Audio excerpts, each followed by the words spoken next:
আসসালামু আলাইকুম তোমাদের সবাইকে। বিশ্ববিদ্যালয়ের ভর্তি পরীক্ষা খুবই সন্নিকটে চলে আসছে। এই সময়টাতে প্রত্যেকটা শিক্ষার্থী মনোযোগ সহকারে তার পাঠ্যপুস্তকের দিকে মনোনিবেশ করছে। আমিও বিশ্বাস করি তুমিও তাদের মতো পাঠ্যপুস্তকে মনোনিবেশ করেছো এবং ফোকাস করছো যে বিশ্ববিদ্যালয় ভর্তি প্রস্তুতির যে টপিকগুলো থেকে প্রশ্নগুলো আসে সেগুলো অ্যানালাইসিস করছো এবং সেগুলোকে সুন্দর মতো আরও একটু গুছিয়ে দেওয়ার জন্য আমরা তোমাদেরকে জন্য একটা ক্লাস নিয়ে হাজির হয়েছি। সেই ক্লাসটা হচ্ছে বাংলা একটা কবিতা আছে, সেটা হচ্ছে তাহারই পরে মনে। এই তাহারই পরে মনে থেকে আমাদের প্রতি বছর হয়তো একটা প্রশ্ন বা দুইটা প্রশ্ন থাকতে পারে। তো তারই ধারাবাহিকতা আজকে আমরা একটা ক্লাস নিয়ে হাজির হয়েছি। তোমরা সবাই আমাদের সাথে যুক্ত হয়ে যাবা, আমরা সবাই মিলে আজকের ক্লাসটা করব। আজকের ক্লাসটা থেকে শিখবো যে ভর্তি পরীক্ষা, অন্তত ভর্তি পরীক্ষার যে প্রশ্নগুলো আসবে সেগুলো কিভাবে আসতে পারে সেগুলো তোমাকে আমি এই আজকের ক্লাসে দেখাবো। ওকে, তো আমাদের সাথে আমরা দুইটা পেজ থেকে যুক্ত আছি, একটা হচ্ছে ভাইয়াদের পাঠশালা এবং হচ্ছে টার্গেট চিটাং ইউনিভার্সিটি পেজ থেকে। উভয় পেজ থেকে যারা যুক্ত আছো তাদেরকে স্বাগত জানাচ্ছি আজকের ক্লাসে। আজকের ক্লাসে আমরা দেখবো তাহারই পরে মনে যে গল্পটা আছে, এই গল্পের আদ্যপান্ত যে বিষয়গুলো সেগুলো একটু দেখবো। তো তোমরা আমাদের সাথে দ্রুত একটু কানেক্টেড হয়ে যাও, একটু দ্রুত আমাদের সাথে যুক্ত হয়ে যাও। খুব শীঘ্রই আমরা ক্লাস শুরু করবো। হ্যাঁ, তোমরা একটু আমাকে কনফার্ম করো সবাই চলে আসছো।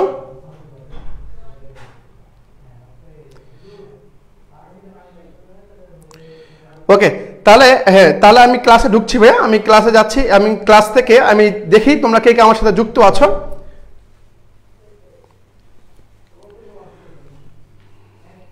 ওকে ভাইয়া, তাহলে ঠিক আছে, তাহলে আমরা দেখি আমার সাথে। এখন আমরা ক্লাস শুরু করছি। ইতিমধ্যে আমাদের সাথে অনেক শিক্ষার্থী যুক্ত হয়ে গিয়েছো, অনেক শিক্ষার্থী চলে আসছো। এখন আমরা দেখি যে বিষয়গুলো আমরা দেখবো। খেয়াল করো যে বিষয়গুলো আমরা দেখবো সেগুলো কি। সেগুলো হচ্ছে, দেখো, এই যে প্রথমত আমরা বাংলার যে পরিচিতি পড়ি বা বাংলা গল্প পড়ি, এই গল্পগুলো থেকে প্রতি বছর প্রশ্নগুলো আমরা দেখতে পারি। তারই ধারাবাহিকতা সেটা হচ্ছে তাহারই পরে মনে একটা গল্প। এই তাহারই পরে মনে থেকে যদি প্রশ্নগুলো আসে তাহলে কিভাবে আসতে পারে সেটা তোকে আমি জাস্ট একটা টু দি পয়েন্টে দেখাবো। ঠিক আছে ভাইয়া? ওকে, তাহলে আমরা শুরু করি। দেখি তাহারই পরে মনে প্রশ্ন দিয়ে আমরা খুব একটা বেসিক প্রশ্ন, একবার বেসিক থেকে একটা প্রশ্ন দিয়ে শুরু করবো আজকে ক্লাসটা। যারা যুক্তি হচ্ছে আমরা দেখতে পাচ্ছি আমাদের সাথে জুই আক্তার আসছে, হ্যাঁ, ঐশী পাল চলে আসছো, সীমা চলে আসছো, ওয়াইয়ান চলে আসছো, মারিয়াম রহমান চলে আসছো। ওকে ভাইয়া, তোমাদের অসংখ্য ধন্যবাদ। মিম খাতুন চলে আসছো। তাহলে দেখো, প্রথমে একটা প্রশ্ন দেওয়া আছে। প্রশ্নটা হচ্ছে সুফিয়া কামালের একবার বেসিক প্রশ্ন। সেটা হচ্ছে কি জন্ম, অর্থাৎ আমরা ক্লাস শুরু করার আগে বিগত বছর একটা প্রশ্ন দিয়ে তোমাকে ক্লাসে এন্ট্রি করাই। এখন দেখো, ঠিক সেই ধারাবাহিকতায় আমরা সুফিয়া কামালের জন্মস্থান কোথায় এটা দিয়ে হচ্ছে আমরা ক্লাসে প্রবেশ করবো। তো তোমরা যারা আমাদের সাথে যুক্ত আছো তো সবাই একটু আমাদের সাথে একটু কানেক্টেড, একটু উত্তরটা করার চেষ্টা করো যে সুফিয়া কামাল যিনি আছেন, এই সুফিয়া কামালের জন্মস্থানটা কোথায়? ঢাকায়, কুমিল্লায়, বরিশাল নাকি নোয়াখালী? তোমরা অনেকে উত্তর দিয়ে দিয়েছো অলরেডি, তোমরা অনেকে উত্তর আমার সাথে দিয়ে দিয়েছো। উত্তরটা কি ভাইয়া? হ্যাঁ, উত্তর হচ্ছে বরিশাল। অনেক উত্তর দিয়েছো, উত্তর হচ্ছে ভাইয়া বরিশাল। এখন আসি, খেয়াল করো, উত্তর যদি বরিশাল হয়, এখন আমরা দেখবো বরিশাল যদি উত্তর হয়ে থাকে পরবর্তী স্লাইডগুলো আমরা দেখি। খেয়াল করো উনার জন্মসালটা, খেয়াল করো একবার তোমাকে ব্যাখ্যা সহকারে দেখাবো যে উনি জন্মসাল হচ্ছে 20 জুন 1911 সালে বরিশালে। এই যে দেখছো, এই যে পাইছি আমরা বরিশালের শায়েস্তাবাদে জন্মগ্রহণ করেন। পাশাপাশি ওনার পিতার নাম হচ্ছে সৈয়দ আব্দুল বারী। ওনার পিতার নাম দেখো, খেয়াল রাখবা, যেগুলো তোমাকে দিচ্ছি একটু খেয়াল রাখার চেষ্টা করবা। ওনার পিতার নাম হচ্ছে সৈয়দ আব্দুল বারী এবং ওনার মাতার নাম হচ্ছে সাবেরা বেগম। কি বেগম ভাইয়া? সাবেরা বেগম। আমি আবার একটু ক্লিয়ার করি। দেখো, ওনার পিতার নাম, ওনার জন্মস্থান, ওনার জন্ম সালটা হচ্ছে 1911 সালে এবং ওনার বাবার নাম হচ্ছে কি সৈয়দ আব্দুল বারী এবং মাতার নাম হচ্ছে সাবেরা বেগম। ওকে, এতটুকু আমার ক্লিয়ার। জন্মসাল পাশাপাশি বাবার নাম, মার নাম এবং ওনার জন্মস্থানটা হচ্ছে কোথায়? বরিশালের কোথায়? শায়েস্তাবাদে। বরিশালের শায়েস্তাবাদে ওনার হচ্ছে জন্মস্থান। পরে দেখি ওনার শিক্ষা হচ্ছে কি অনানুষ্ঠানিক ও স্বশিক্ষায় শিক্ষিত বা শিক্ষিত ব্যক্তি এবং ওনার কাব্যের মধ্যে সার্কের মায়া বা মায়া কাজল আর উদাত্ত পৃথিবী। এই যে উদাত্ত পৃথিবীটা দিয়ে পরীক্ষায় বিভিন্ন সময় প্রশ্ন আসতে দেখা যায় উদাত্ত পৃথিবীতে। তাহলে ভাই একটু খেয়াল রাখবা, এই যে দেখো ওনার কাব্যগ্রন্থ উদাত্ত পৃথিবী আর সার্কের মায়া বা সাজের মায়া আর হচ্ছে মায়া কাজল। ঠিক আছে, এগুলো মনে রাখবা, এগুলো থেকে পরীক্ষা প্রশ্নগুলো আসে, উদাত্ত পৃথিবী থেকে আসবে। ঠিক আছে, ওকে, পরবর্তী স্লাইডে আসে। আমি পরবর্তী স্লাইডে প্রশ্নগুলো তোমাকে দেখো, এখানে কি বলছে সুফিয়া কামালের পৈতৃক নিবাস। কি নিবাস? পৈতৃক নিবাস মানে কি আগে তোমাকে বুঝতে হবে। পৈতৃক নিবাস মানে হচ্ছে পিতা। কি ভাইয়া? পিতা, পৈতৃক মানে হচ্ছে কি পিতা, পিতা রিলেটেড, পিতার দিক থেকে ওনার বাসাটা কোথায়, অর্থাৎ ওনার পিতার বাসা কোথায়, ওনার বাবার অর্থাৎ আব্দুল বারী যিনি ছিলেন তার বাসা কোথায়, এটা থেকে প্রশ্ন আসছে। তাহলে যে সুফিয়া কামাল ওনার পৈতৃক নিবাস, কি নিবাস ভাইয়া, ওনার পৈতৃক নিবাস অর্থাৎ পিতা, হ্যাঁ ওনার অনেকে বলছে কুমিল্লাতে। তাহলে ওনার জন্মস্থান হচ্ছে দুইভাবে প্রশ্ন আসতে পারে। ওনার জন্ম কোথায়, ওনার জন্ম হচ্ছে বরিশাল, জন্ম হচ্ছে কই ভাই, বরিশাল। আর ওনার পৈতৃক নিবাস, কি নিবাস, পৈতৃক নিবাস কোথায় ভাইয়া, পৈতৃক নিবাস হচ্ছে কুমিল্লাতে। তাহলে আমাদের কাছে ক্লিয়ার হয়েছে ভাইয়া, আমাদের কাছে ক্লিয়ার, এটা হচ্ছে কি ওনার পৈতৃক নিবাস অর্থাৎ পিতার বাড়ি এবং তার জন্মস্থানটা কোথায় সেটা হচ্ছে বরিশাল। পরীক্ষায় দুইটা প্রশ্ন তোমাকে থাকতে পারে বা দিতে পারে, এটা মনে রাখবা যে বরিশাল হচ্ছে তার কি বাসা, তার জন্মস্থান, এবং পৈতৃক নিবাস হচ্ছে অর্থাৎ তার পিতার বাসা হচ্ছে কোথায়, কুমিল্লাতে। ওকে ভাইয়া, আচ্ছা করে আমাদের এটা কাছে ক্লিয়ার হয়েছে। পরে আসি, দেখো পরে একটু দেখি আমরা কি বলছে ভ্রমণ কাহিনী, হ্যাঁ উত্তর দিয়ে দিয়েছো, আকলিমা বলছো, তাসনিয়া বলছো ডি নাম্বার, ঠিক আছে ভাইয়া। এখন দেখো কি বলছে ভ্রমণ কাহিনী, এই যে ভ্রমণ কাহিনী বলছে, ভ্রমণ কাহিনী হচ্ছে কি সোভিয়েতের দিনগুলো, সোভিয়েত মানে কি, সোভিয়েত মানে রাশিয়া, পরীক্ষা এটাও আসতে পারে, রাশিয়া সোভিয়েত ইউনিয়ন, যেটাকে আমরা সোভিয়েত ইউনিয়ন নাম জানতাম আর কি। তো রাশিয়া অর্থাৎ ভ্রমণ কাহিনী, ওনার একটা ভ্রমণ কাহিনী ছিল, উনি রাশিয়াতে গিয়েছিলেন, রাশিয়াতে গিয়ে উনি কি করেছেন বা কি দেখেছেন এবং তৎকালীন সময়ের যে তোমার রাজনৈতিক পরিস্থিতি আছে ওই বিষয়টা তিনি তুলে ধরেছেন তার ভ্রমণ কাহিনীতে। তার মানে হচ্ছে সোভিয়েতের দিনগুলো, অর্থাৎ সোভিয়েতের দিনগুলোতে উনি ওনার রাশিয়ার, অর্থাৎ সোভিয়েত মানে কি রাশিয়ার যে দিন অবস্থা, অর্থাৎ ওনাদের যে কৃষ্টি কালচারগুলো আছে এগুলো সবগুলো তিনি জাস্ট এই ভ্রমণ কাহিনীতে, আমরা ছোটবেলায় শুনতাম যার কারো যদি টাকা পয়সা না থাকে, কারো যদি টাকা পয়সা কম থাকে বা আর্থিক সমস্যা থাকে, তাহলে সে ভ্রমণ যদি করতে না পারে সে ভ্রমণ বই পড়ুক, বই পড়লে অন্তত স্বাদটা পাবে যে টাকার স্বাদ, অর্থাৎ দুধের স্বাদ ফ্যান দিয়ে মিটাবে আর কি, এরকম একটা কথা আছে গ্রাম বাংলায়, ঠিক আছে। তাহলে যে ভ্রমণ কাহিনী পরে আমরা কি করতাম, মনে করো আমরা আজকে আমাদের মনে করো সামর্থ্য নাই, সুযোগ নাই যে কক্সবাজার যে ঘুরবো, অর্থাৎ কক্সবাজার যাওয়ার সুযোগ নেই, কিন্তু কক্সবাজারে এমন ব্যক্তি গিয়েছেন যিনি কক্সবাজার ভ্রমণ নিয়ে বই লিখেছেন, সেগুলো আমরা যদি পড়ি তাহলে আমরা বুঝতে পারবো যে কক্সবাজার হচ্ছে এরকম জাস্ট একটা ধারণা পাবো আর কি। ঠিক ওরকমই আগে কি করতাম, আগে খালি ভ্রমণ বই পড়তাম যাতে করে জাস্ট জানতে পারি, আগে বলতে পারি যে ওই জায়গাটা হচ্ছে ওরকম, ওই জায়গায় যাইতে হয় এইভাবে যাইতে হয়, ওই জায়গায় এইগুলো আছে, আমরা আগে বলে ফেলতাম আগে। তো স্মৃতির কথা কি, স্মৃতির কথা হচ্ছে 71 ডায়েরি, এটা হচ্ছে তার স্মৃতির কথা, ঠিক আছে ভাইয়া। ওকে, তারপর দেখি তার পৈতৃক নিবাস, এটা একটাকে আমরা দেখেছি, যার পৈতৃক নিবাস পরীক্ষার প্রশ্নগুলো আসে। হ্যাঁ, পৈতৃক নিবাস হচ্ছে কোথায় ভাইয়া, পৈতৃক নিবাস হচ্ছে কুমিল্লাতে, জন্মস্থান বরিশাল, পৈতৃক নিবাস হচ্ছে কুমিল্লাতে। ওকে, পরে আসি তার উপাধি কি ভাইয়া, তার উপাধি হচ্ছে জননী সাহসিকা, অর্থাৎ তার উপাধি হচ্ছে, তার উপাধি অনেকগুলো উপাধি আছে, দেখো জননী সাহসিকা, এবং তার পরিচিতি কি বিশিষ্ট মহিলা কবি এবং নারী আন্দোলনের প্রতীকী মানে অগ্রদূত, নারী আন্দোলনের অগ্রদূতকে এই যে কে বলা হয়, অর্থাৎ এই সুফিয়া কামালকে কি বলা হয়, জননী সাহসিকা, পাশাপাশি ওনাকে বলা হয় বিশিষ্ট মহিলা কবি এবং নারী আন্দোলনের প্রতীকী বলা হয়। পরে দেখি কবির মামাতো ভাই কি, এই যে দেখো পরীক্ষা এটা আসতে পারে, কবির মামাতো ভাই হচ্ছে সৈয়দ নেহাল হোসেন, এই যে এই কাহিনীটা, কবির মামাতো ভাই, কেমন ভাই, মামাতো ভাই, এই যে খেয়াল করো ভাইয়া, কবির সৈয়দ নেহাল হোসেন কেমন ভাই, মামাতো ভাই, কি ভাই, মামাতো ভাই, ঠিক আছে, সৈয়দ নেহাল হোসেন কি মামাতো ভাই। পরে দেখো ভাইয়া, এখন দেখো জননী সাহসিকা, একটু দেখলাম জননী সাহসিকা অভিধায় অভিষিক্ত হয়েছে কোন সাহিত্যিক, একটু আগে দেখছি আমরা। তোমরা যারা যুক্ত আছো সবাই জাস্ট একটা উত্তর দিও তো, জাস্ট একটা কমেন্ট করে বলে ফেলো তো, এ বি, হয় এ বলবা, বি বলবা, না সি বলবা, না ডি বলবা, যেটা একটা বলে ফেলো। জাস্ট কি বলছেন, জননী সাহসিকা, অর্থাৎ জননী সাহসিকা হিসাবে আমরা কাকে চিনি, হ্যাঁ কাকে চিনি, হ্যাঁ অবি বলে ফেলছো যে সুফিয়া কামাল। তাহলে সঠিক উত্তর পাচ্ছি কি ভাইয়া, জননী সাহসিকা বলতে আমরা যাকে বুঝি সে হচ্ছে কে, সুফিয়া কামাল, যার পৈতৃক নিবাস কুমিল্লাতে, যার জন্মস্থান হচ্ছে বরিশালে। ওকে, এতটুকু আমাদের কাছে ক্লিয়ার হয়েছে ভাইয়া। ওকে, ঠিক আছে ভাইয়া, তাহলে আমরা পেয়ে গেছি উত্তর হচ্ছে খ নাম্বার, উত্তর খ। ওকে, পরবর্তী প্রশ্নে আসি, দেখো কবির সাথে কি ভাইয়া, কবির সাথে তার মামাতো ভাইয়ের বিয়ে হয় 11 বছর বয়সে, অর্থাৎ সৈয়দ নেহাল হোসেন যার মামাতো ভাইয়ের নাম, অর্থাৎ কি নাম, সৈয়দ নেহাল হোসেন, সৈয়দ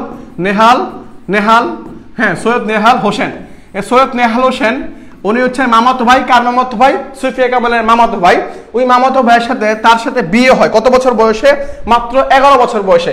কত বছর বয়সে পরীক্ষাটা আসতে পারে, কত বছর বয়সে বিয়ে হয়, মাত্র 11 বছর বয়সে বিয়ে হয়। পরে দেখো প্রথম বিয়ের পর তিনি পরিচিতি হন সুফিয়া এন হোসেন নামে।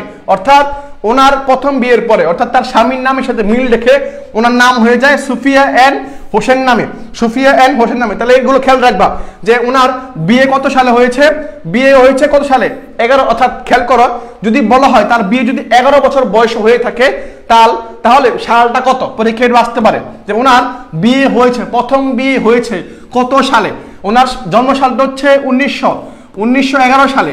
যদি ওনার জন্ম সালটা 1911 সাল হয়ে থাকে তাহলে ওনার বিয়ে যদি 11 বছর বয়স হয়ে থাকে তাহলে সালটা কত সালে তার বিয়ে হয়েছিল দেখি কে কে একটু পারো, জাস্ট আমার সাথে একটু বলো। হ্যাঁ, আমার সাথে ইতিমধ্যে 100 শিক্ষার্থী চলে আসছো। হ্যাঁ, তোমাদের অসংখ্য ধন্যবাদ, তোমরা নিয়ে আসছো, তোমাদের এই ক্রেডিট তোমাদের। ঠিক আছে, ওকে ভাইয়া, তাহলে দেখো 1911 বলছো, এই যে 1911 সালে তার জন্ম। তুমি জাস্ট একটু আইকিউ খাটাও, তুমি তাহলে পারবা, একটু বোঝার চেষ্টা করো। 1911 সালে হচ্ছে তার জন্ম। কি ভাইয়া, 1911 সালে তো জন্ম হয়, আর জন্মের 11 বছর পরে কি ভাইয়া, জন্মের 11 বছর পরে যদি কি হয়, 11 বছর পরে যদি বিয়ে হয়, 11 বছর পরে যদি বিয়ে হয় তাহলে সালটা কত হবে, তাহলে সালটা কত হবে দেখি। হ্যাঁ, সালটা হচ্ছে 22। গুড, সালটা হচ্ছে কত, সালটা হচ্ছে 22। এই যে 1922 সাল, 1922 সালে তার বিয়ে হয়। বিয়ে হওয়ার পরে তার নাম কি হয়ে যায়, সুফিয়া এন হোসেন নামে, সুফিয়া এন হোসেন নামে, মানে সুফিয়া নেহাল হোসেন নামে তার নামটা হয়ে যায়। ঠিক আছে, পরে দেখি প্রথম স্বামীর নাম হচ্ছে কি, সৈয়দ নেহাল হোসেন, মারা যান 1932 সালে। 1932 সালে যদি মারা যান তখন তার বয়স কত ছিল, এটা হচ্ছে প্রশ্ন।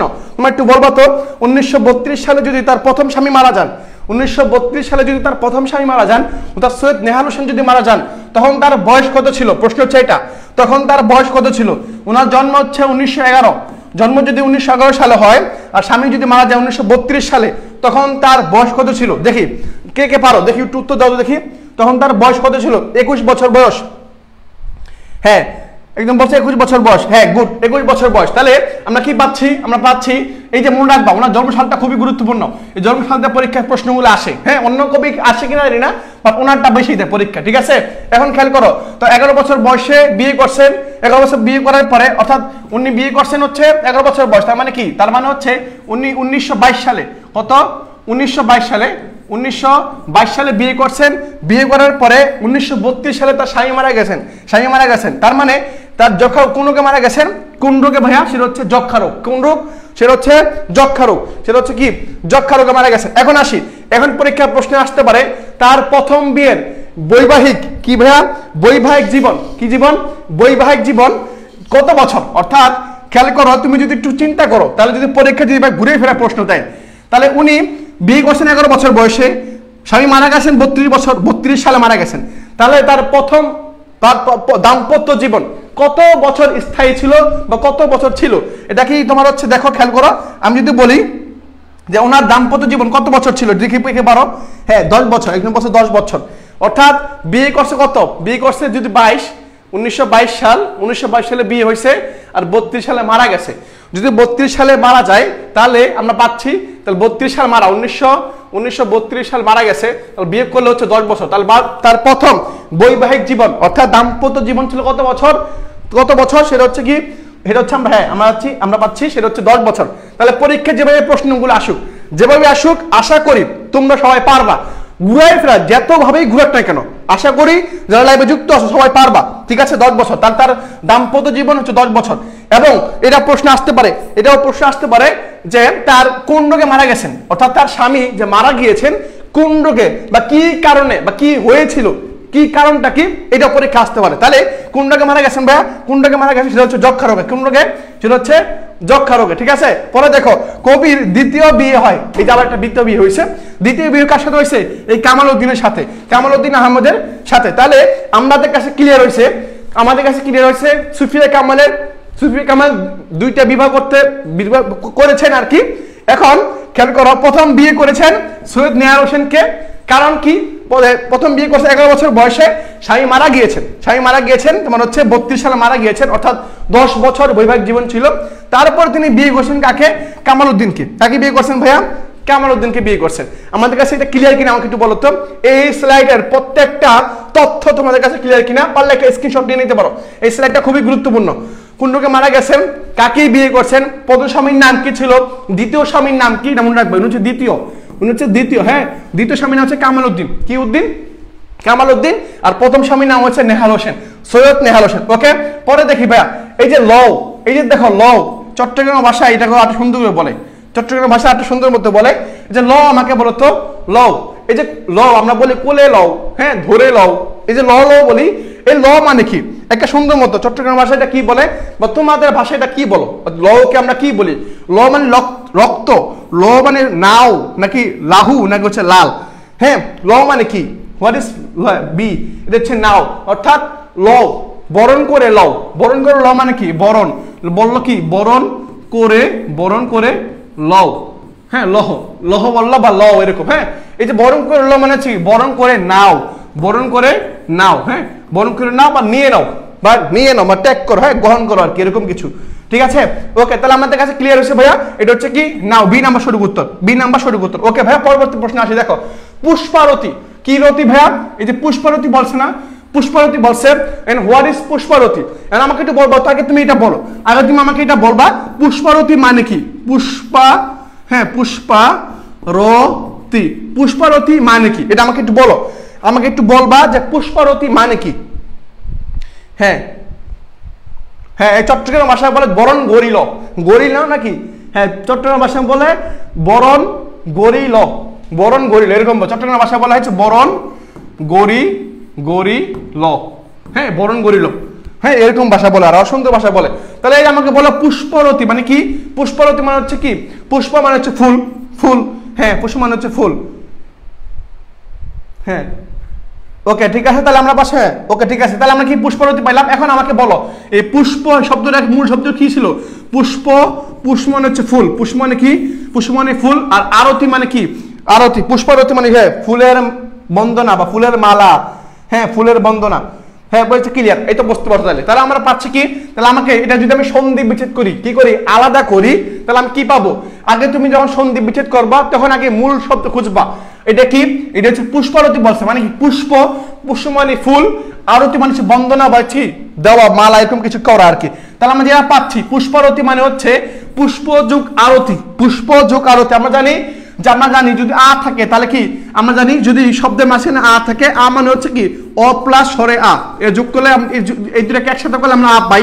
তার মানে কি এখানে আ আছে, তার মানে এখানে ও আছে একটা, আ আছে একটা। আমাদের কাছে ক্লিয়ার, যারা সন্ধি ক্লাস করছো তার টার্গেট সিউ ড্রিম বেচে আছো বা গোল্ডেন বেচে আছো, তাদের গোল্ডেন বেচে শিক্ষার্থীদের আমরা সন্ধি পড়িয়েছি, আর তোমার হচ্ছে সিউ ড্রিম বেচে সন্ধি আমরা ক্লাস পড়াবো আমরা। ঠিক আছে, তাহলে আমরা বুঝতে পারলাম কি এই নাম্বারটা। ওকে এটা ক্লিয়ার হয়েছে, পরে আসি। দেখো পরেরটা খেয়াল করো, এটা খুব গুরুত্বপূর্ণ, এটা হচ্ছে BIP, ভেরি ভেরি ইম্পর্টেন্ট। হ্যাঁ দেখো দেখো খেয়াল করো, পুরস্কার, পুরস্কারগুলো কি কি? উনি পুরস্কার হচ্ছে বুলবুল ললিতকলা একাডেমি, ললিতকলা মানে চারুকলা, ললিতকলার আরেক নাম কি? ললিতকলার আরেকটা নাম হচ্ছে চারুকলা। কি কলা ভাইয়া? চারুকলা। ললিতকলার আরেকটা নাম হচ্ছে চারুকলা, পরীক্ষা আসতে পারে। তাহলে বুলবুল ললিতকলা একাডেমি পুরস্কার, বাংলা একাডেমি পুরস্কার এবং 21 পদক, নাসির উদ্দিন স্বর্ণ পদক, মুক্তধারা সাহিত্য পুরস্কার, এগুলো হচ্ছে পুরস্কার পাইছেন উনি, এগুলো পুরস্কারগুলো উনি পাইছেন। পরে একটু দেখি তার পারিবারিক পরিবেশে ব্যবহৃত হতো উর্দু ভাষা। কি ভাষা ভাইয়া? উর্দু ভাষা ব্যবহৃত। এখন আমরা বসি, আমরা বাঙালি মানুষ, আমরা বাংলা ভাষায় কথা বলি, তার পারিবারিক ভাবে ওনার পরিবেশ যেটা ওনার কথা বলতে সেটা হচ্ছে উর্দু ভাষা ওনার কথা বলতেন। তাকে বলা হয় বাংলাদেশের শ্রেষ্ঠ মহিলা কবি। এই যে খুবই গুরুত্বপূর্ণ বলছিলাম না যে ওনার কি বলা হয়? ওনাকে বলা হয় বাংলাদেশের শ্রেষ্ঠ মহিলা কবি। এখন আমাকে তোমাদের কাছে প্রশ্ন, এখন তোমাদের কাছে প্রশ্ন, তোমরা আমাকে বলবা এই সুফিয়া কামালের হ্যাঁ সুফিয়া কামালের দ্বিতীয় স্বামীর নাম কি ছিল? হ্যাঁ দ্বিতীয় স্বামীর নাম, দ্বিতীয় স্বামীর নাম, হ্যাঁ দ্বিতীয় স্বামীর নাম কি? স্বামীর নাম কি একটু বলো তো দেখি, কে কে পারো একটু আমাকে একটু বলবা যে সুফিয়া কামালের দ্বিতীয় স্বামীর নাম কি ছিল? দ্বিতীয় স্বামীর নাম কি ছিল? মাইমুনা বলছো এই নাম্বারটা, হাফেজ আবু তাহের বলছো, হ্যাঁ ইসরাত জান ঐতি বলছো, হ্যাঁ সামির সালেহ বলছো, হ্যাঁ চট্টগ্রাম বিশ্ব বাংলা কত নাম্বার? বাংলা কত নাম্বার, তাই তো? ওকে হ্যাঁ ঐতি বলছো, তারপর হচ্ছে হ্যাঁ অভি বলছো কামাল। তাহলে মানে কি আমরা দ্বিতীয় পেলাম, দ্বিতীয় যেটা পেলাম সেটা হচ্ছে কামাল উদ্দিন হচ্ছে ওনার হচ্ছে দ্বিতীয় হাজবেন্ড, অর্থাৎ তোমার কি তোমার স্বামীর নাম। ওকে তার মৃত্যু সালটা দেখো, মৃত্যু হচ্ছে 1999 সালে। এই 1999 সালে অর্থাৎ 1999 সালে, একটু খেয়াল করো, ওনার মৃত্যু হচ্ছে 1999 সালে। তার মানে উনি দেখো খেয়াল করো, উনি যেটা আমরা জানি 1899 সালে। আমাকে একটু বলো তো 1899 সালে কার জন্ম? দেখি পারো কিনা তোমরা, তোমাদের মাথায় এটা আছে কিনা যে 1899 সাল, এই সালটাতে কার জন্ম হয়েছে বা কোন কবি জন্ম হয়েছিল? 1899 সালে কার জন্ম হয়েছিল? ওকে, পরে দেখো এখন বল 71-এর ডায়েরি। দেখো পরীক্ষায় দুই রকমের প্রশ্ন আসতে পারে। আমরা যেটা পাই সেটা হচ্ছে কি 71-এর দিনগুলো, এটা হচ্ছে দিনগুলো, 71-এর দিনগুলো, আর হচ্ছে 71-এর ডায়েরি। খুবই আলাদা জিনিস, দুইটা জিনিসের দুইজন লেখক। 71-এর ডায়েরি একজন, 71-এর দিনগুলো আর একজন লেখছেন। তাহলে এই যে 71-এর ডায়েরি, যেটা ডায়েরি বলছে, যদি বলে 71-এর ডায়েরি তাহলে উত্তর হবে একটা, আবার যদি বলে 71-এর দিনগুলি তাহলে উত্তর হবে আরেকটা উত্তর হবে, দুইটা কিন্তু সেম উত্তর হবে না। তাহলে একটু খেয়াল করো, হ্যাঁ এটা কি, হ্যাঁ 1899 সালে কাজী নজরুল ইসলাম জন্মগ্রহণ করেছিলেন। ঠিক আছে, তাহলে দেখি 71-এর ডায়েরি, এই 71-এর ডায়েরিটা কার লেখা? এটা হচ্ছে কি সুফিয়া কামালের লেখা। কার লেখা ভাইয়া? D number. এটা ক্লিয়ার, এটা আমরা জানি, এটা আমরা বুঝতে পারছি যে 71-এর ডায়েরি কার লেখা, সেটা হচ্ছে কি সুফিয়া কামালের লেখা। বাট পরীক্ষা যদি বলে যে 71-এর দিনগুলো, তুমি যদি সুফিয়া কামাল দিয়ে আসো তাহলে উত্তর ভুল। তুমি যদি সুফিয়া কামাল দিয়ে আসো তাহলে তুমি উত্তর ভুল করবা। যদি বলা হয়, প্রশ্ন যদি বলা হয় ডায়েরি, তাহলে সুফিয়া কামাল হবে। প্রশ্ন যদি বলা হয় কি বলা হয়? ডায়েরি বলা হয়, তাহলে উত্তর হবে সুফিয়া কামাল। যদি বলা হয় 71-এর দিনগুলো, কি বলা হয়? দিনগুলো, তাহলে তার উত্তরটা কি হবে? দেখি তো পারো কিনা তোমরা, তখন উত্তরটা কি হবে? হ্যাঁ একজন বলছে, এই তো মনির বলছো জাহানারা, হ্যাঁ একজন জাহানারা বেগম হবে। তখন কি হবে? জাহানারা বেগম হবে। গুড, এই তো তোমরা পারছো। জাহানারা, হ্যাঁ জাহানারা ইমাম, জাহানারা বেগম আর কি, জাহানারা ইমাম। উনি হচ্ছেন 71-এর দিনগুলোর লেখক, ইমাম। তাহলে 71-এর ডায়েরি এর লেখক হচ্ছে সুফিয়া কামাল, 71-এর দিনগুলো এর লেখক কে? জাহানারা ইমাম। তাহলে দিনগুলো আর ডায়েরি, এই দুইটা জিনিসের পার্থক্য তৈরি করে দিচ্ছে পরীক্ষায়। এই দুইটা দিয়ে অনেকবার পরীক্ষায় প্রশ্ন আসছে। এবার যদি আসে, অন্তত যারা লাইভে যুক্ত আছো, এটা ভুল করবা না, এখানে একটু ক্লিয়ার থাকবা। 71-এর ডায়েরি আর 71-এর দিনগুলো, 71-এর দিনগুলো হচ্ছে জাহানারা ইমাম, আর 71-এর ডায়েরি হচ্ছে কার? সুফিয়া কামালে। এটা মনে রাখবা, ঠিক আছে ভাইয়া? ওকে, পরে দেখি পরবর্তী প্রশ্নে আমরা আসি। দেখো এখানে কি বলছে, কবিতাটি, অর্থাৎ এই তাহারই পরে মনে কবিতাটি, এই কবিতাটি হচ্ছে সাজের মায়া কাব্যগ্রন্থ থেকে নেওয়া। এটা গুরুত্বপূর্ণ ভাইয়া। ছবিতে এই টাইপের প্রশ্নগুলো তোমাকে পাবা, তুমি টাচ করতে পারবা, দেখবা ছবিতে এই টাইপের প্রশ্নগুলো তুমি পাবা। সেটা কি? সাজের মায়া। এই সাজের মায়া তার একটা কাব্যগ্রন্থ। কি গ্রন্থ ভাইয়া? কাব্যগ্রন্থ। এই কাব্যগ্রন্থ থেকে এই কবিতাটা নেওয়া হয়েছে। তাহলে যদি পরীক্ষার প্রশ্ন আসে এরকম যে তাহারই পরে মনে এই কবিতাটি কোন কাব্যগ্রন্থ থেকে নেওয়া হয়েছে, তাহলে উত্তর কিন্তু হবে সাজের মায়া। সাজ মানে কি? সাজ মানে কি আমাকে বলো তো? সাজ মানে হচ্ছে সন্ধ্যা। সাজ মানে কি? সাজ মানে হচ্ছে সন্ধ্যা। হ্যাঁ, সন্ধ্যা। সাজ মানে হচ্ছে সন্ধ্যা, ঠিক আছে? এটা মনে রাখবা। সাজ মানে কি? সাজের বেলা বলে না, সাজ মানে সন্ধ্যা। তারা প্রথম প্রকাশিত হয় 1935 সালে মাসিক মোহাম্মদী পত্রিকায়। যে খুবই গুরুত্বপূর্ণ, পত্রিকার নাম কি? মোহাম্মদী পত্রিকায়, নবম বর্ষ, ষষ্ঠ সংখ্যা, 1342 খ্রিস্টাব্দ। ওকে, কবিতাটি রচিত অক্ষরবৃত্ত ছন্দে। এটা গুরুত্বপূর্ণ। কবিতাটা কোন ছন্দে রচিত? সেটা হচ্ছে অক্ষরবৃত্ত ছন্দে রচিত। পরীক্ষায় এই ছন্দ কোন ছন্দে রচিত, এটা কিন্তু গুরুত্বপূর্ণ। হ্যাঁ, এটা কিন্তু গুরুত্বপূর্ণ। তাহলে অক্ষরবৃত্ত ছন্দ কি রচিত হয়? এই তাহারে পরিমাণ কবিতাটা রচিত হয়। কবিতায় স্তবক আছে কয়টা? 5টি। কবিতায় মোট স্তবক আছে কয়টা? 5টা। মনে রাখবা, কবিতায় মোট স্তবক আছে কয়টা ভাইয়া? 5টা আছে। ওকে, পরে দেখো বরিয়া মানে কি? বরিয়া মানে হচ্ছে বরণ করে। বরিয়া মানে কি? হোয়াট ইজ বরিয়া? এই যে আমরা বলি ল মানে হচ্ছে নাও, বরিয়া মানে হচ্ছে বরণ করে। হ্যাঁ, বরণ করে। তাহলে ঠিক আছে, বরিয়া মানে হচ্ছে ভাইয়া বরণ করে। হ্যাঁ, ওকে। তারপর দেখো আখি মানে কি? আখি মানে হচ্ছে চোখ। আখি মানে হচ্ছে আমার চোখ। ওকে, তাহলে আমাদের এতটুকু ক্লিয়ার হয়েছে যে তাহার এই পরে মনে যেই গল্পটা বা কবিতাটা আছে, এটা সাজের মায়া কাব্যগ্রন্থ থেকে নেওয়া হয়েছে এবং এটা মাসিক মোহাম্মদী পত্রিকায় প্রকাশিত হয়েছে। পাশাপাশি এই কবিতাটা হচ্ছে 5টা স্তবক আছে এবং এটা হচ্ছে অক্ষরবৃত্ত ছন্দ রচিত। তার পাশাপাশি এই বরিয়া মানে হচ্ছে বরণ করে, আর আখি মানে হচ্ছে চোখ। আখি মানে হচ্ছে কি? চোখ। ওকে ভাইয়া, ঠিক আছে। পরে দেখো, এখন খেয়াল করো, আমের মুকুলের গন্ধে অধীর আকুল হয়ে আছে কি, প্রশ্ন করা হয়েছে এটা। তুমি যখন কবিতাটা পড়বা, কবিতাটা পড়লে তোমার কাছে এর কনসেপ্টটা ক্লিয়ার থাকবে, এটা তুমি বুঝতে পারবা। কি বলছে? আমের মুকুল, আমের মুকুলের সাথে আমের মুকুলের গন্ধে অধীর আকুল হয়ে আছে কি? দক্ষিণা বাতাস, পৃথিবী, নদীর ঢেউ, নাকি হচ্ছে কেয়াবন? কোনটা কোনটা তোমার হচ্ছে অধীর আগ্রহে তোমার হচ্ছে বসে আছে, বা আমের মুকুলের গন্ধটা শোনার জন্য অধীর আকুলে বসে আছে, কোনটা? হ্যাঁ, অনেকে বলছো কেয়াবন। হ্যাঁ, দক্ষিণা বা উত্তর হবে দক্ষিণা বাতাস। কি হবে ভাইয়া? উত্তর হবে দক্ষিণা বাতাস। তুমি কবিতা পড়লে ওই কবিতার লাইন যদি তোমার মনে থাকে, সেটা উত্তর যদি তুমি পেয়ে যাবা। এটা কি বলছে? এটা হচ্ছে দক্ষিণা বাতাস। তাহলে আমি পাচ্ছি কি? আমের মুকুল। আমের মুকুল এই শব্দটা কোন কোন কবিতা আছে? পরীক্ষা এমন আসতে পারে।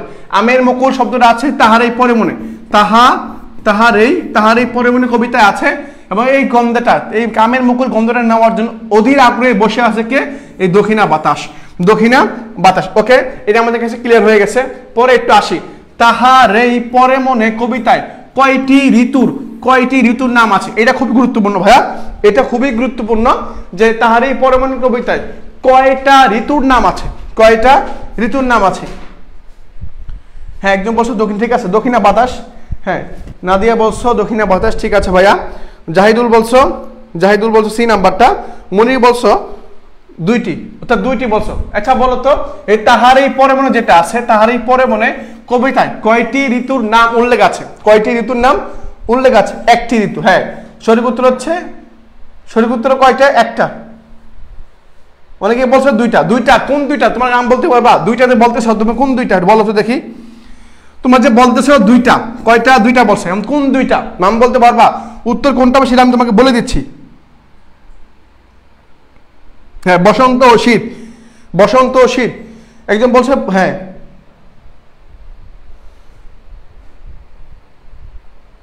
শীত বসন্ত। তাহলে আমি উত্তর পাচ্ছি কয়টা? দুইটা। উত্তর পাচ্ছি কয়টা ভাইয়া? দুইটা। ওকে ভাইয়া, ঠিক আছে ভাইয়া। পরে আসি, পরবর্তী আমরা আসি যে কোন দুয়ারে খুলে গেছে দক্ষিণা দুয়ার? খেয়াল করো, এখানে বলা হয়েছে কি? এটা হচ্ছে কি? এই দেখো, কোন দুয়ারে খুলে গেছে তোমার হচ্ছে দক্ষিণা দুয়ার। এই দক্ষিণা দুয়ার। পরে দেখি বাতাবি মানে হচ্ছে বড় ধরনের লেবু। বাতাবি মানে কি? বড় ধরনের লেবু। কিসের মুকুল ফুটেছে বা কিসের ফুল ফুটেছে? সেটা হচ্ছে বাতাবি লেবুর ফুল ফুটেছে। পরীক্ষা আসতে পারে কিসের ফুল ফুটেছে তার এই পরমাণু কবিতায়? উত্তর হবে এই বাতাবি লেবুর ফুল ফুটেছে। বাতাবি লেবু মানে কি? বড় ধরনের যে লেবুগুলো আছে ওগুলোকে আমরা বাতাবি লেবু হিসেবে চিনে থাকি। কিসের মুকুল ফুটেছে? সেটা হচ্ছে আমের মুকুল। আমি যদি পরীক্ষা বলতে, যদি বলে মুকুল, কি বলে? যদি বলে মুকুল তাহলে সেটা হবে আম, যদি বলা হয় ফুল তাহলে সেটা হবে বাতাবি লেবু। কি লেবু? বাতাবি লেবু, ঠিক আছে, বাতাবি লেবু হবে। ওকে, ঠিক আছে। পরে দেখি সমীর কোন দিকের দক্ষিণা, অর্থাৎ দক্ষিণের। দেখো, সমীর কোন দিকের দক্ষিণা? এটা হচ্ছে দক্ষিণ দিকের। পরে দেখি সমীর অর্থ কি? বাতাস। সমীর অর্থ কি? পরীক্ষায় এটা আসছিল গত বছর বা বিগত বছরের প্রশ্ন আসছিল। What is Samir? সমীর অর্থ কি? সমীর শব্দের সমর্থক শব্দগুলো কি? এবার পরীক্ষায় আসছিল। তাহলে সমীর শব্দের অর্থ কি ভাইয়া? সমীর শব্দের অর্থ হচ্ছে আমার বাতাস। কি ভাইয়া? বাতাস। ওকে, পরে দেখি অলক মানে কি? অলক মানে দৃষ্টির অগোচরে, অলক্ষ্য অর্থাৎ দৃষ্টির আড়ালে যেটা থাকে সেটাকে আমরা কি বলি? অলক বলি। হ্যাঁ, অলক বলি। পাথার মানে হচ্ছে সমুদ্র। এই পাথার শব্দটা গুরুত্বপূর্ণ, পরীক্ষা আসার মতো প্রশ্ন এটা। এই পাথার শব্দটা গুরুত্বপূর্ণ। পাথার, পরে হচ্ছে সমীর। পাথার, সমীর, এই দুইটা গুরুত্বপূর্ণ। পাথার আর সমীর। পাথার মানে হচ্ছে সমুদ্র, আর সমীর মানে হচ্ছে বাতাস। সমীর মানে কি? সমীর মানে হচ্ছে বাতাস, আর পাথার মানে হচ্ছে সমুদ্র। কি ভাই? সমুদ্র, ঠিক আছে, মনে রাখবা, এটা মনে রাখবা। পরে দেখি কবিতার কোন গানের কথা আছে? সেটা হচ্ছে আগমনের গান। কোন গানের কথা বলা হয়েছে? সেটা হচ্ছে আগমনের গান। অর্থাৎ এটা যদি পরীক্ষা বলা হয় যে কবিতায় কোন গানের কথা বলা হয়েছে, তাহলে উত্তর হবে আমার আগমনের গান। কোন গান ভাইয়া? উত্তর হবে আগমনের গান। আশা করি ক্লিয়ার হয়েছে, আশা করি বুঝতে পারছো। যদি গান বলা হয় তাহলে সেটা হবে আগমনের গান, আর যদি বলা হয় ফুল তাহলে সেটা বাতাবি লেবুর ফুল, যদি বলা হয় মুকুল তাহলে সেটা হবে আমের। সেটা কি হবে? আমের। এবং পাথার শব্দের অর্থ সমুদ্র, পাথার শব্দের অর্থ সমুদ্র, এবং সমীর শব্দের অর্থ হচ্ছে বাতাস। সমীর শব্দের অর্থ হচ্ছে আমার বাতাস। ওকে ভাইয়া, এতটুকু আমার কাছে ক্লিয়ার হয়ে গেছে। ওকে, ঠিক আছে। পরবর্তী প্রশ্ন আসি। দেখো কি বলছে? শুনি নাই রাখিনি সন্ধান, কবি কিসের সন্ধান রাখেনি? শুনি নাই, রাখেও নাই, শোনেও নাই, রাখেও নাই, এমন কোন জিনিসটা? কবির কাছে এমন কোন জিনিসটা উনি শুনেন নাই মানে বেখেয়াল হিসাব, অর্থাৎ উনি শুনেন নাই, খবর রাখেন নাই এবং দেখানো নাই। হ্যাঁ, কোন জিনিসটা একটু বলতো, কবির কাছে কোন জিনিসটা উনি অর্থবহ মনে হয় নাই বা তুচ্ছ তাচ্ছিল্য মনে করছেন জিনিসটা, মানে শোনে নাইকা রাখেনও সন্ধ্যা, এটা কি অর্থের, টাকা পয়সার হিসাব কিতাব, নাকি হচ্ছে হৃদয়ের হিসাব কিতাব, নাকি হচ্ছে বসন্তের, নাকি হচ্ছে ফাল্গুনের, কোনটা? কবি কোন জিনিসটার হিসাব কিতাব রাখেনি, কোনটার হিসাব রাখেনি? হ্যাঁ, একজন বছর বসন্তের, সঠিক উত্তর হচ্ছে বসন্তের। হ্যাঁ, সি নাম্বারটা। এখন আমাকে দেখো, শুনি নাই, রাখেনি সন্ধান, অর্থাৎ কবির ভক্তরা জিজ্ঞাসা করতেছে বসন্ত চলে আসছে, আপনি কি বরণ করে নেবেন না? আপনি কি বরণ করে নেবেন না? এই যে বরণ করে নেওয়ার জন্য যে কবির ভক্তরা বলতেছে আপনি বরণ করে নেন বসন্তকে, বসন্ত নিয়ে কবিতা লেখেন, কবিতা রচনা করেন, বাট আপনি কিছুই করতেছেন না। কারণ কি? ওই যে স্বামী মারা গেছে, সেই জন্য স্বামীর যেই বিয়োগ বা বিদায়, এটাকে তার শোক, মানে শোক পালন করতেছে বা শোক আহত হয়ে গেছে আর কি। তাহলে আমরা পাইলাম কি, এটা হচ্ছে কি, বসন্ত আসছে শোনে নাই, বসন্ত আসছে খবর রাখে নাই, বসন্ত আসছে শোনে নাই, বসন্ত আসছে খবর রাখে নাই। ওকে ভাই, ওকে, ঠিক আছে। তাহলে আমরা উত্তর পেলাম বসন্ত, উত্তর হচ্ছে বসন্তের খবর রাখে নাই। পরে দেখো, রচিয়া মানে কি? আমরা পাইলাম ল মানে কি? ল মানে হচ্ছে নাও, ল মানে হচ্ছে নাও। এবং বরিয়া মানে কি? বরিয়া মানে হচ্ছে বরণ করে নেয় যেটা। রচিয়া মানে হচ্ছে রচন করে, রচিয়া মানে কি? রচনা করে। লহ মানে হচ্ছে নাও, এই যে লহ মানে হচ্ছে কি? নাও। হেলায় মানে হচ্ছে কি? অবহেলায়। হেলায় মানে কি? হেলায় বেলায়, যেমন অবহেলায়, হেলায় মানে কি? অবহেলায়। এবং পুষ্পারতি মানে হচ্ছে ফুলের নিবেদন বা ফুল দিয়ে যে শুভেচ্ছা জানাই আমরা, ফুলের বন্দনা দেয় না কাউকে। মনে করে কেউ সভাপতি হয়ে গেছে, মনে করো চট্টগ্রাম বিশ্ববিদ্যালয় কিছুদিন আগে মনে হচ্ছে কি নিয়ে হয়েছে, বিসি নিয়ে হয়েছে, পুরো বিসি নিয়ে হয়েছে, বলছে প্রক্টর নিয়ে হয়েছে, ওদেরকে আমরা কি করি? ওনাদেরকে আমরা ফুল দিয়ে বরণ করি, শুভেচ্ছা জানাই। ঠিক ওরকমই হিসেবে হচ্ছে পুষ্পারতি, মানে কি? ওনাদেরকে ফুল নিবেদন করি, ফুল নিবেদন করি, ঠিক আছে। পরে দেখো কি বলছে, মাধবী। মাধবী শব্দটা খুবই গুরুত্বপূর্ণ, মাধবী শব্দটা খুবই গুরুত্বপূর্ণ। হোয়াট ইজ মাধবী? মাধবী মানে হচ্ছে বসন্তী লতা বা তার ফুল, মাধবী মানে হচ্ছে ফুল। মাধবী মানে কি? বসন্তী লতা বা ফুল, এরকম কিছু বোঝায়। পরে কি অর্ঘ্য মানে কি? অর্ঘ্য মানে হচ্ছে পূজার উপকরণ, অর্থাৎ পূজা দেওয়ার জন্য যেই সব উপকরণগুলো বা যেসব ম্যাটেরিয়ালগুলো আমরা পাই বা দেখি, সেগুলো আমরা কি বলি? আমরা সেগুলোকে আমরা অর্ঘ্য বলি। কি বলি? অর্ঘ্য বলি, ঠিক আছে। পরে দেখি ঋতুর রাজন মানে কি? ঋতুর রাজন হলো বসন্ত। তাহলে ঋতুর রাজাকে, পরীক্ষা এটাও আসে যে ঋতুর রাজাকে, উত্তর হবে বসন্ত। ঋতুর রাজাকে ভাইয়া বসন্ত। হ্যাঁ, বসন্ত। হ্যাঁ, অনেকেরই বসন্ত ভালো লাগে, অনেকের শীতকাল ভালো লাগে, অনেকের শীতকাল কি কাল? অনেকের শীতকাল, অনেকের বসন্তকাল, অনেকের বর্ষাকাল, হ্যাঁ অনেকের বর্ষাকাল, অনেকে আবার গ্রীষ্মকাল। হ্যাঁ, গ্রীষ্মকালেও তো ভালো লাগে, অনেকের গ্রীষ্মকালও ভালো লাগে। এখন আমাকে বলো তো, কার কোনটা ভালো লাগে? কার শীতকাল ভালো লাগে, কার বসন্ত, কার বর্ষা, কার গ্রীষ্ম? হ্যাঁ, একজন বলছে ভাই আমার শীতকাল ভালো লাগে, ভালো লাগতে পারে, বা সামনে শীতকাল আসতেছে, শীতকাল ভালো লাগতে পারে। কারো হয়তো বর্ষাকাল ভালো লাগে, হ্যাঁ, কারো বসন্তকাল ভালো লাগে, সুন্দর সুন্দর পাতা আসে। পর হচ্ছে কি গ্রীষ্মকালে ভালো লাগে, গরমকাল ভালো লাগে, সুন্দর, গরমকাল ভালো লাগতে পারে, খালি গোসল করতে হয়। হ্যাঁ, বসন্ত হচ্ছে ঋতু রাজা, ঠিক আছে, বসন্ত হচ্ছে ঋতু রাজা। ওকে, ঠিক আছে ভাই, তাহলে আমরা পেয়ে গেছি। তাহলে দেখি কুটি মানে কি? কুটি শব্দের অর্থ হচ্ছে শব্দের ব্যুৎপত্তিগত হল হলো কুরক, কুরক। হ্যাঁ, কুটি মানে হচ্ছে কুরক। ওকে,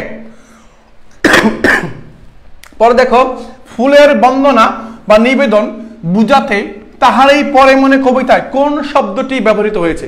যে রিটটাকে আমরা দেখছি, যে রিটটাকে আমরা দেখেছি, ফুলের বন্দনা বা ফুল দিয়ে শুভেচ্ছা বরণ করা বা শুভেচ্ছা দেওয়া। হ্যাঁ, কাউকে ফুল দেওয়া, ফুল দেওয়া বলতে তাহারই পরে মনে কোন শব্দটাকে ব্যবহার করছেন? এটা পুষ্পাঞ্জলি ব্যবহার করছেন, পুষ্প বিরোচন ব্যবহার করছেন, পুষ্প সাজ ব্যবহার করছেন, নাকি পুষ্পারতি? কোনটা ব্যবহার করছেন একটু বলো তো। হ্যাঁ, তোমাকে একটু আগে আমি দেখাইছি। হ্যাঁ, তারা আমাকে একটু বলো যে এখানে কোনটা। হ্যাঁ হ্যাঁ সিজান শেখ বলছো। ওকে ভাই, তাহলে আমাকে বলো এটা পুষ্পারতি হবে না পুষ্পসাদ? তার মানে ফুলের বন্দনা বা ফুলের নিবেদন, এটা বোঝানোর জন্য কবি সুফিয়া কামাল তার তাহারি পরে মনে কবিতায় এই পুষ্পারতি শব্দটা ব্যবহার করছেন। এই পুষ্পারতি শব্দটা কি করছেন? ব্যবহার করেছেন।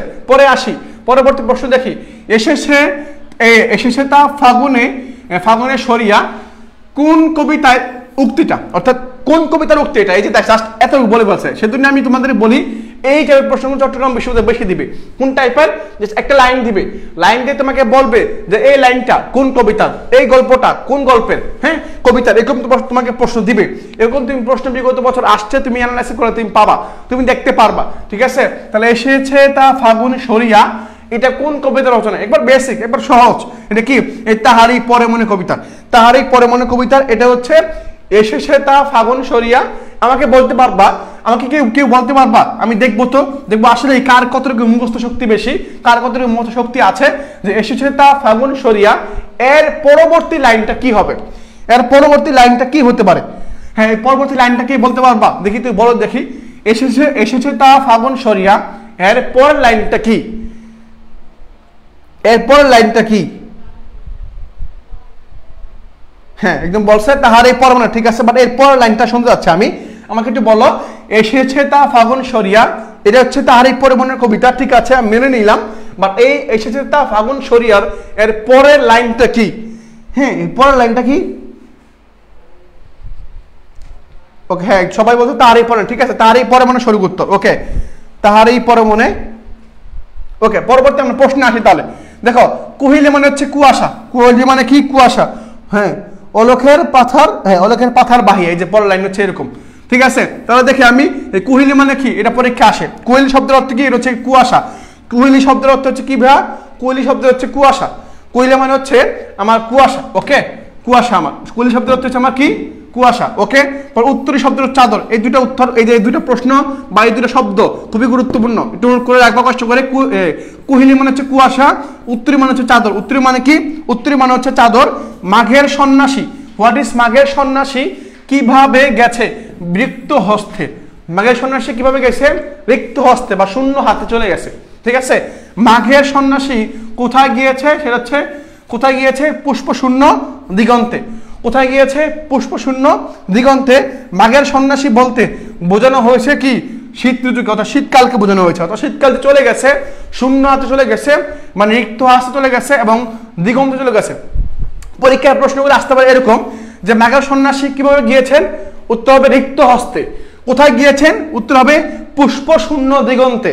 আবার যদি বলে মাঘের সন্ন্যাসী বলতে কি বোঝানো হয়েছে, তাহলে সেটা উত্তর হবে শীত ঋতুকে বা শীতকালকে, এবং এটি একটি সংলাপ নির্ভর রচনা। তাহলে এই যে আজকে যে আমরা তাহার এই পরে মনে গল্পটা পড়ছি, তাহার এই পরে মনে গল্পটা পড়ছি, এই গল্পটা ঠিক, এই গল্পটা হচ্ছে কি? এটা সংলাপ নির্ভর কবিতা, ডায়লগ। একজন বলে, আরেকজন উত্তর দেয়, জাস্ট কবি ভক্ত আর কবিদের মধ্যে একটা কথোপকথন হয়েছে, ওই কথোপকথনটাই জাস্ট কি করছেন, উনি কবিতার মধ্যে উল্লেখ করছেন, সাধারণ মায়ের কাব্যগ্রন্থের মধ্যে লিখে দিয়েছেন, সেটা হচ্ছে আমাদের এই পাঠ্যপুস্তক অন্তর্ভুক্ত একটা কবিতা, ঠিক আছে। তারা সংলাপ নির্ভর, এটা হচ্ছে রচনা। সংলাপ নির্ভর মানে কেন? কারণ হচ্ছে এটা কি, জাস্ট কবির ভক্ত এবং কবির সাথে কথোপকথনটা জাস্ট এখানে তুলে দিয়েছে, এটা আমরা পড়ি আর কি। ওকে, সংলাপ নির্ভর রচনা। ওকে, ঠিক আছে ভাইয়া। পরে দেখি, কহিল কহিল সে পরম হেলায় বৃথা কেন ফাগুন বেলায় অংশটি কোন লেখার অন্তর্গত? এটাও ঠিক আগের বেসিক প্রশ্ন, এগুলোর পরীক্ষা আসছে, তোমাকে জাস্ট পরীক্ষা আসছে এরকম প্রশ্ন, তোমাকে জাস্ট প্র্যাকটিস করাচ্ছি যে এরকম পরীক্ষাগুলো প্রশ্নগুলো আসে। দেখো তাহলে, কহিল সে পরম হেলায় বৃথা কেন ফাগুন বেলায় অংশটি কোন লেখার অন্তর্গত? 18 বছর বয়স, পাঞ্জেরি, আমার পূর্ব বাংলার, তাহারই পরে মনে। তোমরা এটা পারবা, এটা তাহারই পরে মনে। হ্যাঁ, তাহারই, এটা উত্তর হচ্ছে তাহারই পরে মনে। এটা আশা করি পারবা, এটা সহজ, এটা খুবই সহজ। হ্যাঁ, এটা খুবই সহজ। বলো ভাই, আমাকে একটু কষ্ট করে বলো। হ্যাঁ, সাদিয়া জাবের বলছো, আকলিমা বলছো, অঞ্জলি সরকার বলছো। ওকে, জান্নাত নূর বলছে ডি নাম্বারটা, উত্তর হচ্ছে কি? ডি নাম্বারটা। তাহলে আমরা পাইলাম, কহিল সে পরম হেলায় বৃথা কেন ফাগুন বেলায়, এই লাইনটা হচ্ছে আমার কোথাকার? এটা হচ্ছে তাহারই পরে মনের, তাহারই পরে মনের এটা। ওকে ভাইয়া, পরবর্তী প্রশ্নগুলো আমি একটু দেখি। পরবর্তী প্রশ্ন এটা আমি দেখবো। ওকে, দেখো, খেয়াল করো কি বলছে, তাহারই পরে মনে কবিতায় কার আগমনী গানের কথা বলা হয়েছে? অর্থাৎ এই কবিতায় কার আগমনী গান, অর্থাৎ কাকে বরণ করে নেওয়ার জন্য গান গাইতে বলা হয়েছে, বা বরণ করে নেওয়া গান গাও, বা গান গিয়ে বরণ করে নাও, এরকম তাহারই পরে মনে কবিতার মধ্যে, হ্যাঁ, সংলাপ নির্ভর যে কবিতার আছে, এই কবিতার মধ্যে তাকে কাকে বরণ করে নেওয়ার জন্য, কি দক্ষিণা সমীরকে, মানে কি আমের মুকুলকে, বসন্তকে, নাকি হেমন্তকে, কোন কালকে বা কোন জিনিসটাকে বরণ করে নেওয়ার জন্য আগমনী গান গাওয়ার জন্য বলা হয়েছে? হ্যাঁ, এটা কোনটা? এটা তো সি নাম্বার, অনেকে বল সি নাম্বারটা। হ্যাঁ, এটা হচ্ছে বসন্তকে। হ্যাঁ, বসন্তকে বরণ করে নেওয়ার জন্য, বসন্তকে বরণ করে নেওয়ার জন্য আমরা কি পাইলাম? বসন্তকে বরণ করে নেওয়ার জন্য আমরা আগমনী গান হ্যাঁ, আগমনী গান গাওয়ার জন্য অনুরোধ করলো ভক্তরা, যে আপনি আগমনী গান গান। আগমনী গানের কথা বলা হয়েছে কিসের জন্য? সেটা হচ্ছে বসন্ত ঋতুকে বরণ করে নেওয়ার জন্য আগমনীর গান গাইতে বলা হয়েছে। তাহলে সঠিক উত্তর হচ্ছে সি নাম্বারটা। ওকে বা, লাস্ট কোশ্চেন চলে আসি। দেখো, লাস্ট কোশ্চেন, আজকের ক্লাসের সর্বশেষ কোশ্চেন। তাহার এই পরে মনে কবিতায় কবি কাকে মাঘের সন্ন্যাসী রূপে কল্পনা করেছেন। একবারে সহজ কোশ্চেন, তুমি একটু সহজ করে চিন্তা করো, তাহলে তুমি পারবা। এটা কাকে বলা হয়েছে? তাহার এই পরে মনে কবিতায়, হ্যাঁ যারা যারা যুক্ত আছো এই লাইনটা জাস্ট আমাকে এই প্রশ্ন উত্তরটা দিবা কষ্ট করে। তাহার এই পরে মনে কবিতায় কাকে মাঘের সন্ন্যাসী হিসাবে চিহ্নিত করেছেন, বা তোমার হচ্ছে আমরা দেখতে পারি মাঘের সন্ন্যাসী হিসাবে? এটা কি ফাগুনকে? না, ফাগুনকে উত্তর হবে না, ফাগুনে আমরা কোনো কিছুই পাই নাই। মাঘকে কেন এখানে বলছে মাঘের সন্ন্যাসী, তাহলে মাঘ হবে না। বসন্ত হবে না। তোমাকে একটু আগে আমি দেখাইছি মাঘের সন্ন্যাসী বলতে কবি কাকে বুঝিয়েছেন? উত্তর হচ্ছে কি? উত্তর হচ্ছে এই যে সবাই বলছে শীতকালকে। উত্তর কি ভাই? শীতকালকে। উত্তর কি? হ্যাঁ, উত্তর হচ্ছে শীতকালকে। তাহলে মাঘের সন্ন্যাসী বলতে যেটা বুঝিয়ে সেটা হচ্ছে কি? শীত ঋতুকে বুঝিয়েছেন। তাহলে আমরা এখানে দেখবো কি? সেটা হচ্ছে শীতকে। শীতকে উনি বুঝিয়েছেন। তাহলে আমি আশা করি যে আজকের ক্লাসের মধ্যে জাস্ট যেই কটা প্রশ্নগুলো ছিল বা যেই তথ্যগুলো তোমার সাথে শেয়ার করলাম, এগুলো ভর্তি পরীক্ষা অন্তত তোমার কাজে লাগবে। তুমি জাস্ট একটু নোট করে নিবা, ভাই যা পড়াইছেন একটু জাস্ট নোট করে নিবা। অন্তত যেগুলো পড়াইছি খুবই গুরুত্বপূর্ণ তোমাদের সাথে শেয়ার করছি। কবির বিবাহের তারিখ এবং বিবাহের যে সাল, বয়স, এগুলো তোমার সাথে উল্লেখ করেছি। এবং কবির যে তোমার হচ্ছে প্রথম স্বামী দ্বিতীয় স্বামীর যে পরিচয়টা তোমাদের সাথে শেয়ার করেছি। আজকে ক্লাসটা এই পর্যন্তই। তোমরা জাস্ট আমাকে একটু শর্ট করে বলবা, আমাকে একটু শর্ট করে বলো যে ভাই সবাই বুঝতে পারছো কিনা। জাস্ট একটু বলো আমাকে বুঝতে পারছো কিনা। হ্যাঁ, সবাই একটু বলো বুঝতে পেরেছো কিনা। পেরেছো কিনা আমাকে একটু বলো তো, বুঝতে পারছো কিনা সবাই একটু বলো কমেন্টে যে ভাই বুঝতে পারছি। সবাই একটু বলো আমাকে ভাই বুঝতে পারছি, তাহলে আমি শেষ করে দিব। হ্যাঁ, সবাই একটু কমেন্ট করে বলো যে ভাইয়া বুঝতে পারো, তাহলে আমি শেষ করে দেবো, এখনই শেষ করে দেবো ভাইয়া।